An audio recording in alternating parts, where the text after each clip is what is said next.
যাদের কচুতে হাত চুকলায় বা অ্যালার্জি আছে, কচু দেওয়ার জন্য, কচু খাওয়া হয় না, তাদের জন্য আজ কিছু টিপস নিয়ে আসলাম। খুবই হাতে না ধরা ভাবেই কচু রান্না করা যায়, দেওয়া যায়। আসসালামু আলাইকুম, সকলে কেমন আছেন? আশা করি আল্লাহর রহমতে ভালো আছেন। যে যেখান থেকে আমার ভিডিওটি দেখতেছেন প্লিজ একটা লাইক দিয়ে ভিডিওটি দেখা শুরু করবেন।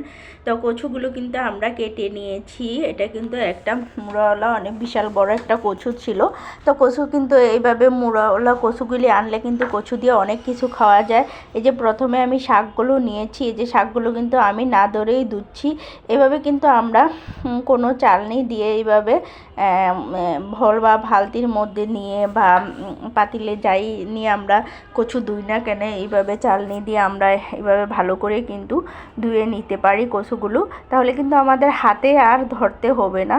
তো হাতে না ধরে কিভাবে কচু ধোয়া যায় সেটাই আজকে দেখাবো। ফুল ভিডিওটি দেখবেন প্লিজ।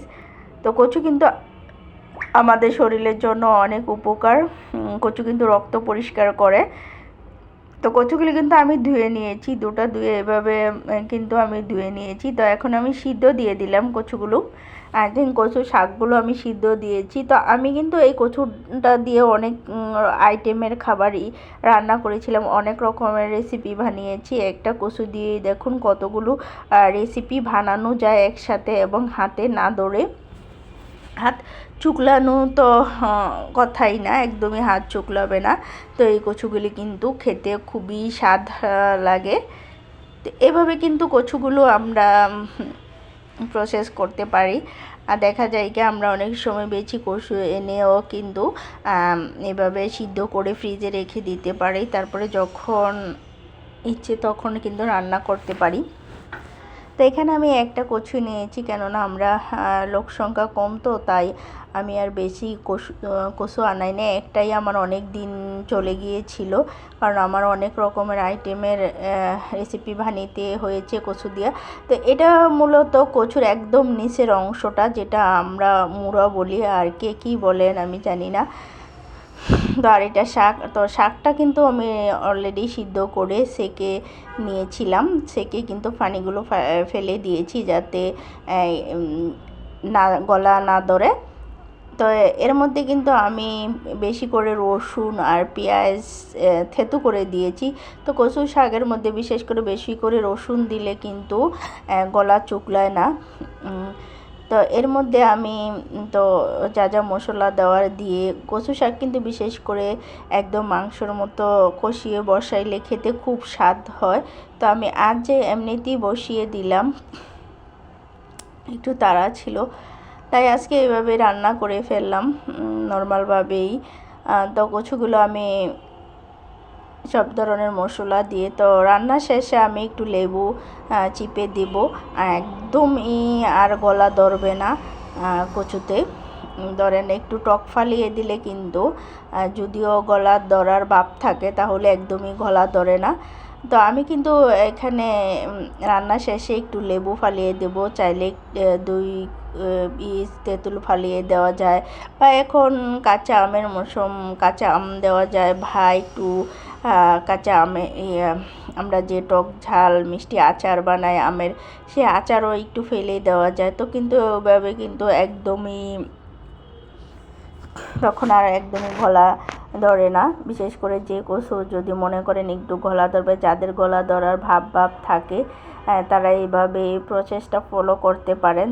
আর যারা মনে করেন কচু ধোয়ার জন্য খেতে পারেন না, যে হাত চুকলায়, এই জন্য কচু ধোয়া খুবই, আসলে কচু খেতে কিন্তু খুব স্বাদ, কিন্তু কচুটা একটু ঝামেলা। তো এভাবে কিন্তু করলে কিন্তু একদমই ঝামেলা নয়। তো এইভাবে কিন্তু কচু, তো কচুটা কিন্তু খেতে অনেক স্বাদ লেগেছে। তো আমার কচু শাকটা মূলত রান্না হয়ে গেছে।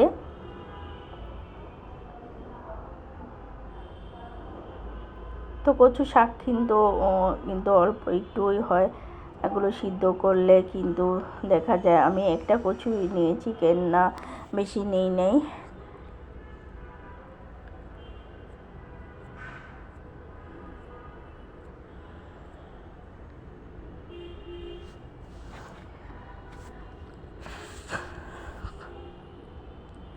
এই পর্যন্ত যারা যারা আমার ভিডিওটি দেখতেছেন, যারা একটা লাইক দেন নাই এখনও, প্লিজ একটা করে লাইক দিবেন, লাইক দিতে ভুলবেন না, প্লিজ একটা করে লাইক দিয়ে দেবেন। তো এটা এই যে দেখুন, এটা কিন্তু নিচের অংশটা, এই যে নিচের অংশটা আমি সিলে নিয়েছি। এই যে দেখুন আমি কিন্তু কয়টা ভাগ করেছি দেখুন, এখানে কিন্তু 3টা, নিচেরটা সিলে নিয়েছি 4টা।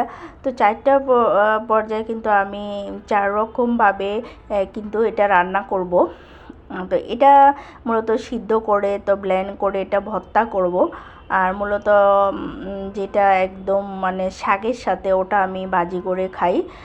তো এটা কিন্তু খুবই ভালো লাগে। তো এটা আমি ভাজি করার পরে কিন্তু আমার মেয়ে মানে ভাত না, শুধু খালি খালিই খেয়ে ফেলেছে। তো এই যে দেখুন আমি কিন্তু একই প্রসেস করে কচু এইভাবেই ধুয়ে নিই। তা আমি কিন্তু কখনো কচু হাতে মানে স্পর্শ করি না, কারণ এইভাবে ধুয়ে নিলে কিন্তু একদম আর হাত ধরে না, হাতে চুকলায় না। তো বিশেষ করে কিন্তু আমি সবগুলো এক একটা কচু কিন্তু এক এক রকম করে আমি রান্না করে খেয়েছি। তো একটা কচুতে কিন্তু অনেকগুলো আমার তরকারি হয়ে গেছে, অনেক রকমের তরকারি। তবে এটা আমি যখন সিদ্ধ করে ব্লেন্ড করে ডিপ ফ্রিজে রেখে দিয়েছিলাম, অনেক দিন পর এটা ভর্তা করেছিলাম। তো খেতে খুবই স্বাদ হয়েছে। তো এটা আমি এখন সিদ্ধ করে ব্লেন্ড করে ডিপ ফ্রিজে রেখে দেব। তারপরে যখন আমার খেতে ইচ্ছে করবে তখনই কিন্তু আমি এটা নামিয়ে নেব। সরি, একটা ভিডিও এডিট করতে গিয়ে হয়তো 2বার চলে এসেছে।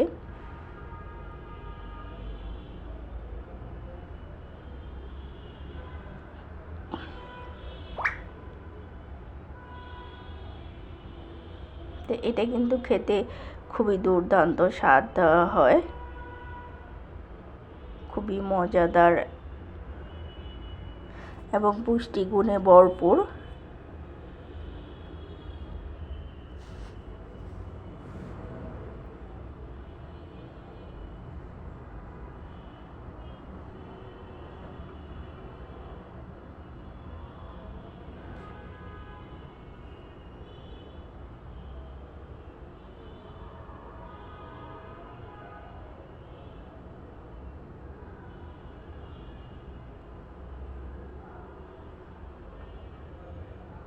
তা আমি পানি দিয়ে সিদ্ধ বসিয়ে দিয়েছি।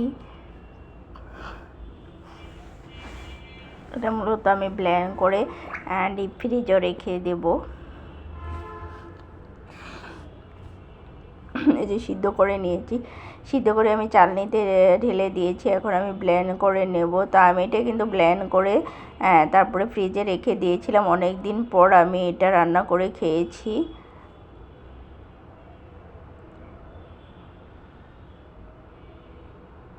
তো আমি এখন ব্লেন্ড করে নেব। চাইলে আপনারা শিলপাটায়ও বেটে নিতে পারেন, শিলপাটায় বেটে নিলেও খেতে খুবই স্বাদ হয়। তো আমার কিন্তু কচুটা ব্লেন্ড করা হয়ে গেছে। তা আমি এটা মূলত এই যে বক্সে ভরে ফ্রিজে রেখে দেব।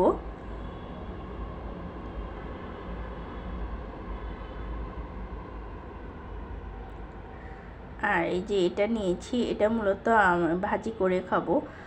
শুধু হলুদ মরিচ বা হলুদ আর লবণ দিয়ে এটা মেখে তারপরে তেলের মধ্যে ভাজি করে নেব। তো এটা কিন্তু ভাজি করে খেলেও খুবই স্বাদ হয়।